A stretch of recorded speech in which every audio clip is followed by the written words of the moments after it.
मैं मानता हूं कि सामाजिक न्याय तभी होगा माननीय सभापति जी जब जातीय जनगणना पूरी होगी और जातीय जनगणना कराई जाएगी और साथ साथ संख्या के आधार पर आरक्षण जो है वंचित वर्गों का बढ़ाया जाएगा। 70% आबादी तो गांव में निवास करती है, तो गांव की आबादी के बारे में भी सोचना होगा कि उनका जीवन कैसे बदले। माननीय सभापति जी, उच्च शैक्षणिक संस्थानों में बहुजन समाज के जो छात्र हैं उनके साथ कास्ट एट्रोसिटी हो रही है, निरंतर उनकी हत्या हो रही है। साथ साथ जो सरकारी कर्मचारी हैं दफ्तरों में उनके साथ भी जो SC ST OBC और मुस्लिम और अन्य धार्मिक अल्पसंख्यक उनके साथ भी माननीय सभापति जी जातिगत और धार्मिक जो है शोषण किया जा रहा है। इसलिए मेरी मांग भी है कि पुरानी पेंशन को भी अध्यक्ष जी बहाल किया जाए। जो कर्मचारी देश की सेवा में लगे हैं उनका भी सम्मान होना चाहिए।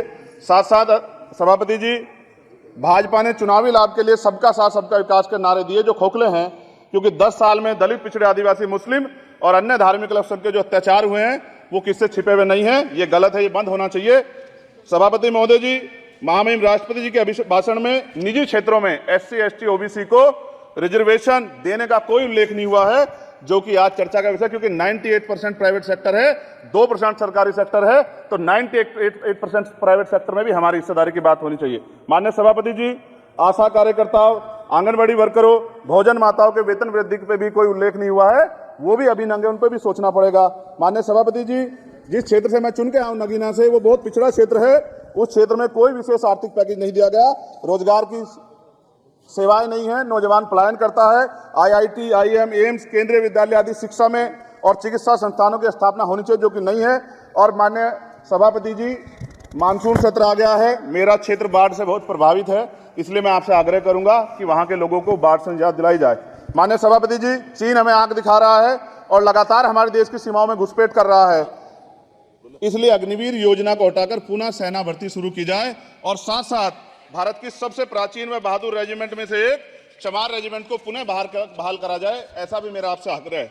माननीय सभापति जी, पिछले सारे प्रधानमंत्रियों ने मिलकर जितना कर्ज लिया है उससे दुगना कर्ज हमारे वर्तमान के प्रधानमंत्री जी ने लिया है। किसान अगर अपना कर्ज माफ कराने के लिए जाता है तो लाठी झेलनी पड़ती है, जबकि सरकार ने धन्ना सेठों का 15 लाख करोड़ रुपया माफ किया है।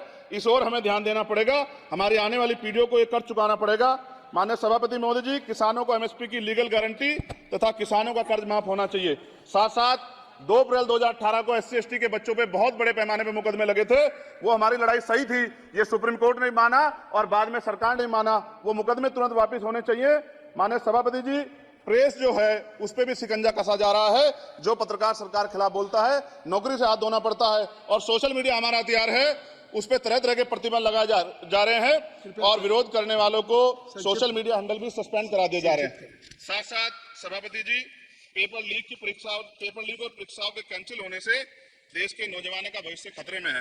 नीट, यूपी सिपाही भर्ती सभापति जी और 29,000 शिक्षक भर्ती में आरक्षण घोटाला हुआ, कोई पूछने वाला नहीं, खून के आंसू रो रहे हैं बच्चे, बेरोजगारी का 10 युवा झेल रहे हैं। नारी सम्मान की बात करने वाली सरकार, हमने मणिपुर देखा सर, हमने पहलवान बेटियों का हर्ष देखा सर, और हमने सर हाथरस की बेटी का हर्ष देखा सर, और हाथरस के परिवार को जो वादा किया था सरकार ने वो भी पूरा नहीं किया।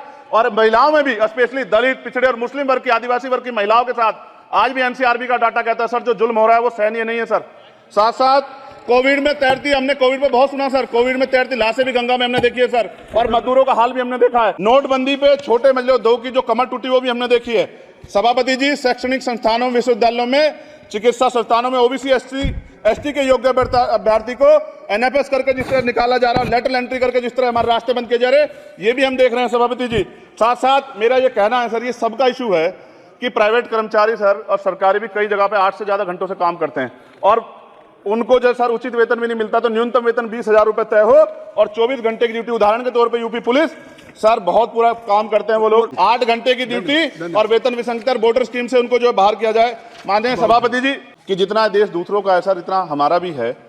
हम मरने के लिए पैदा नहीं हुए, जो चाहता है हमारी हत्या कर देता है। मूछे रखने पे, घोड़ी पे बैठने पे, मटकी छूने पे हमारी हत्या हो रही है। क्या बदला है सर 70 साल बाद भी? इसके प्रायोजक हैं एडवांस कंप्यूटर, निकट इंडियन बैंक, बूढ़नपुर, आजमगढ़। यदि आप अपनी बच्चे को कंप्यूटर की उत्तम शिक्षा देना चाहते हैं तो तुरंत संपर्क करें।